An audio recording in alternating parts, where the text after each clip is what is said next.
La région de l'extrême nord fait son bilan de santé en ouvrant les travaux consacrés à la traditionnelle réunion du comité régional de coordination administrative et de maintien de l'ordre de sécurité qui vient de se tenir à Koussiri. Le gouverneur de la localité a rappelé que les présentes assises constituent un moment de concertation et d'échange en vue d'une synergie d'action entre les autorités administratives responsables en chef de sécurité et du maintien de l'ordre public dans leurs circonscriptions respectives.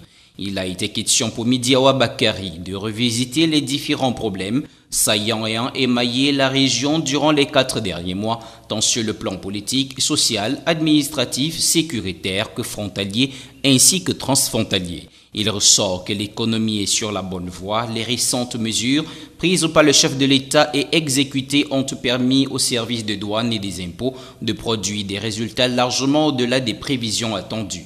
Les statistiques communiquées renseignent que le Centre régional des impôts a recouvré à ce jour plus de 5 milliards de francs CFA sur un objectif de 4 milliards, soit un taux de recouvrement estimé à 110% et un indice de progression de 5% par rapport à l'année précédente. Au niveau des douanes, ce taux est de 106,10% par rapport aux 81% réalisés en 2015.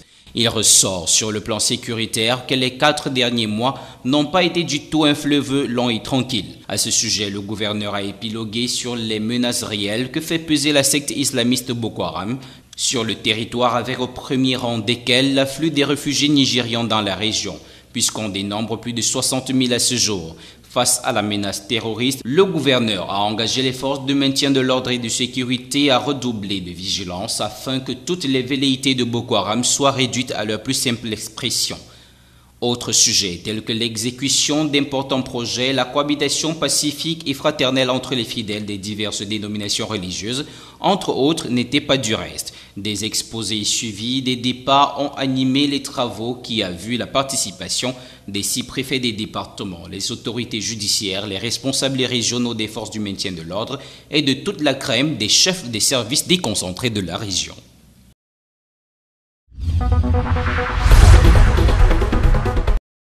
La série d'adoption des votes du budget de l'exercice 2017 des communes du département de la Benue poursuit son chemin. La commune de Pitoua, bourgade située à 15 km de Garoua sur la nationale numéro 1 entre Garoua et Maroua, acquiert l'affranchissement de ses conseillers. Le compte administratif qui se chiffre en recettes et dépenses à la somme de 825 571 904 francs CFA contre 636 160 081 francs pour l'exercice 2016 connaît une augmentation de 190 213 904 francs CFA, soit un taux de 29,93% en valeur relative. Cette hausse s'explique par l'augmentation des impôts communaux soumis à péréquation et aussi par la convention signée avec le PNDP à hauteur de 193 176 391 francs CFA. Du fait du dynamisme de l'exécutif et son équipe et la clarté des documents, la satisfaction était totale. Vous venez de constater que tous les sectoriels sont satisfaits de la clarté de nos documents. Bon, et je m'attendais à ce que vous me dites, monsieur le maire, comment le fonctionnement est à 43 et les investissements sont à 57. C'est ça le rôle du maire. Le maire n'est pas là pour lui-même. Il est là pour répondre aux besoins des populations. Les travaux du conseil de Pitoua consacrés au vote du budget se sont déroulés dans un climat convivial jusqu'à la prise de parole du représentant du sous-préfet de Pitoua, Jaurès Medjo Jean, qui souleva le problème de sécurité, demandant ainsi à la commune de Pitoua de prendre en charge entièrement 853 agents du comité de vigilance. Ce problème de comité de vigilance irrita les conseillers car pour eux, la commune ne devrait pas se substituer au FMO. Mais quand on m'impose en me demandant de prendre en charge 853 personnes, comme vote 853 tonnes, 850, vous conviendrez avec moi que ce n'est pas possible pour un maire. Si oui, je laisse tout ce que je fais comme projet de développement, j'entretiens les comités de village. Et pas contre nous tous là, s'il n'y a pas la sécurité, on ne devait pas être ensemble. C'est parce qu'il y a la sécurité. À ce titre, j'ai dit, il y a des lits que je peux supporter, par exemple. Si on me demandait les torches, si on me demandait les sifflets, les chasubles. Mais quand on vous demande 853 bottes, chaque botte c'est 6 000. On vous demande de prendre en charge 853 personnes, crédit de communication, restauration. Vous conviendrez avec moi, c'est pas honnête, mes frères. Hormis ce problème, les travaux ont continué avec l'adoption du budget et les délibérations.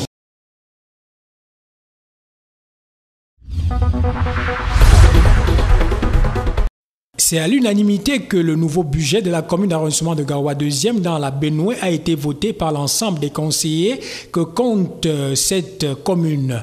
Il s'élève en recettes et en dépenses à la somme de 448 200 000 francs CFA. Ce budget a subi une augmentation de 14 350 000 francs CFA par rapport à l'exercice écoulé, soit un taux d'augmentation de 3,31% en valeur relative. Les conseillers de Garoua 2e ont débattu sur ce qui peut contribuer à l'évolution de l'arrondissement. Ils ont également discuté sur les voies et moyens pour accroître les recettes et améliorer le cadre de vie des populations.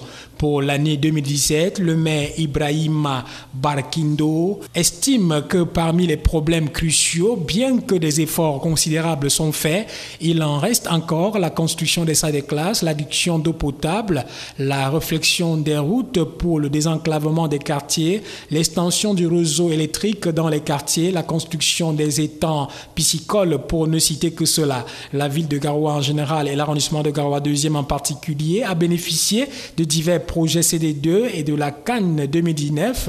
Il s'agit de la réhabilitation des routes, la construction des drains, le bitumage des nouvelles routes, etc.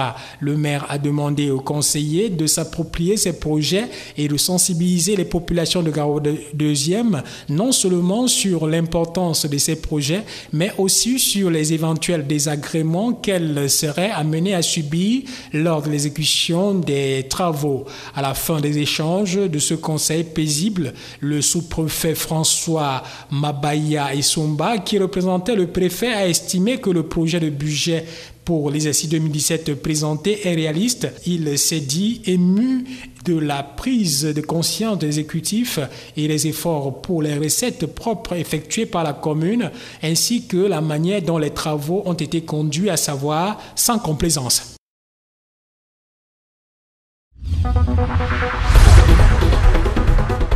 Dans son approche de gouvernance, le ministère de la Santé publique planifie chaque année un certain nombre d'hôpitaux qui doivent recevoir des équipements en appui. Le Cameroun compte plus de 3000 formations sanitaires, toutes catégories confondues, dont 200 hôpitaux de district. Après avoir envoyé des équipements à l'hôpital du district de Meyo-Messala, André Mamafouda y est allé le 2 décembre 2016 pour s'assurer qu'ils n'ont pas été mis au garage et que les malades en bénéficient. À la fin, le ministre de la Santé publique s'est dit satisfait de cette visite car ayant trouvé des malades bien couchés et surtout trouvé des jeunes mamans ayant accouché dans de très bonnes conditions. Dans cette lancée, André Mamafouda a encouragé le directeur de l'hôpital du district de Meyo-Messala et l'ensemble du personnel à faire davantage mieux. L'hôpital est pavillonnaire, donc il y a un problème de circulation entre les différents bâtiments. Je pense que c'est un aspect qu'on va prendre en compte.